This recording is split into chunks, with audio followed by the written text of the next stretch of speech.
नमस्ते किसान भाइयों।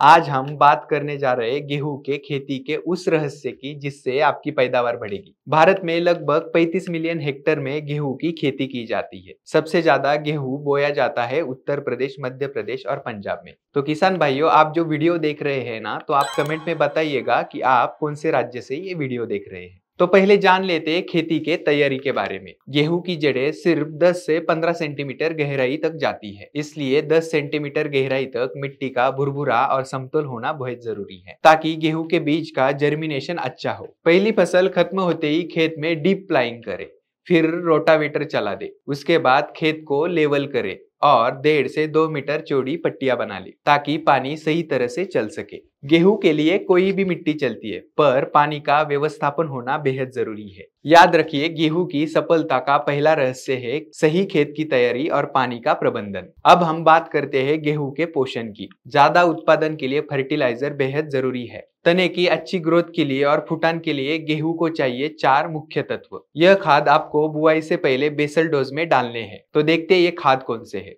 पहला है डीएपी, जो आपको 50 किलो प्रति एकड़ देना है। गेहूं के बुआई के समय बेसल डोज के लिए डीएपी बेहद जरूरी होता है, क्योंकि यह पौधों को नाइट्रोजन और फास्फोरस देता है, जो शुरुआती वृद्धि के लिए बेहद महत्वपूर्ण है। बीज का अंकुरण यानी जर्मिनेशन इससे अच्छा होता है। बुआई के समय डीएपी डालने से यह सुनिश्चित होता है कि फास्फोरस जो मिट्टी में स्थिर रहता है, वो फास्फोरस जड़ों की शुरुआत से ही उपलब्ध हो सके। नंबर 2 पे आता है पोटैश। पोटैश आपको देना है 25 किलो प्रति एकड़। शुरुआती अवस्था में जड़ें और फसल के वृद्धि विकास के लिए यह मदद करता है, और यह साथ में पानी और न्यूट्रिएंट का अपटेक भी बढ़ाता है। नंबर 3 पे आता है सल्फर। सल्फर आपको देना है 6 किलो प्रति एकड़। ये सल्फर जो है गेहूं में अच्छी फुटान के लिए और फोटोसिंथेसिस के लिए मदद करता है, और गेहूं की पैदावार बढ़ाने के लिए और अनाज की गुणवत्ता बढ़ाने के लिए भी सल्फर बेहद जरूरी पोषक तत्व है। अभी आता है ऑर्गेनिक कार्बन। ऑर्गेनिक कार्बन या सेंद्रीय खाद, जो आपको देना है 10 किलो संचार या गोबर खाद। यह जो है ये नमी को संग्रहित करता है। कभी पानी की कमी हो तो यहाँ पे ऑर्गेनिक कार्बन ज्यादा लाभदायी होता है। और ध्यान रखें, जिंक की कमी भारत के जमीन में बहुत आम बात है, इसलिए जिंक का स्प्रे या मिट्टी में उपयोग करना बेहद जरूरी है। अब बात करते हैं वैरायटी के चयन के बारे में। गेहूं के प्रमुख 3 किस्में होती है, जिसमें पहली आती है अगेती। 15 अक्टूबर से इसकी बुआई की जाती है। नंबर 2 पे आती है मध्यम, नवंबर एंड तक इसकी बुआई की जाती है। और 3 नंबर पे आती है लेट, दिसंबर की 15 तारीख तक इसकी बुआई की जाती है। अगर आप 32-21 वैरायटी की बात करें तो ये तीनों सीजन में चलती है, जबकि 32-22 वैरायटी अक्टूबर के अंत से नवंबर के मिड तक, यानी नवंबर के 15 से 17 तारीख तक बोना बेहद जरूरी है, ताकि आपको अच्छी पैदावार मिलने की संभावना रहेगी। अगर आपका इलाका समंदर के किनारे वाला हो या तेज हवा वाला हो तो आपको कुछ चीजें याद रखनी है।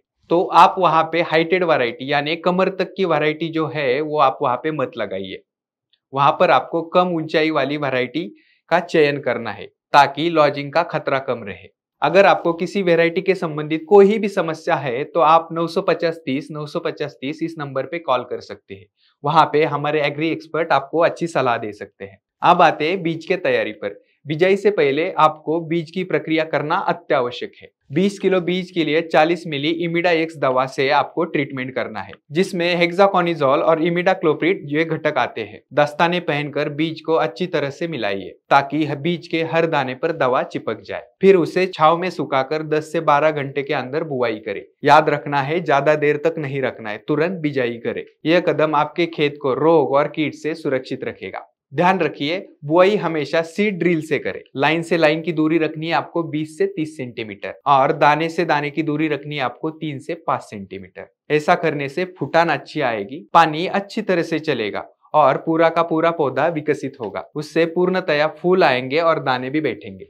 1 एकड़ में 20 से 25 किलो तक का बीज पर्याप्त है। सीड ड्रिल का सेटिंग ऐसे करना है आपको कि जिससे ऊपर से बीज गिरे और नीचे से खाद, ताकि अंकुरन के बाद जड़ें सीधे खाद को पकड़ सके। इससे फसल की ग्रोथ तेज और समान होती है। खरपतवार नियंत्रण के लिए आपको कुछ चीजें करनी है। बुआई के बाद तुरंत या 48 घंटे के अंदर पर पेंडी, जिसमें पेंडामिथेलिन 30% EC दवाई आपको प्रयोग करना है।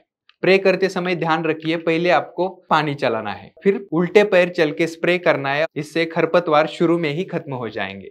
अगर आप इन स्टेजेस को अपनाओगे तो कम लागत में अधिक पैदावार पाना बिल्कुल संभव है। अगर आपको ये वीडियो अच्छा लगता है तो लाइक करें और कमेंट करके बताइएगा कि आपकी पसंदीदा गेहूं की वैरायटी कौन सी है। अगर अभी तक आपने एग्रोस्टार के यूट्यूब चैनल को सब्सक्राइब नहीं किया है तो पहले सब्सक्राइब कीजिए और बेल आइकॉन पे प्रेस करना मत भूलिए ताकि आगे आने वाली वीडियो की जानकारी आपको मिल सके। धन्यवाद।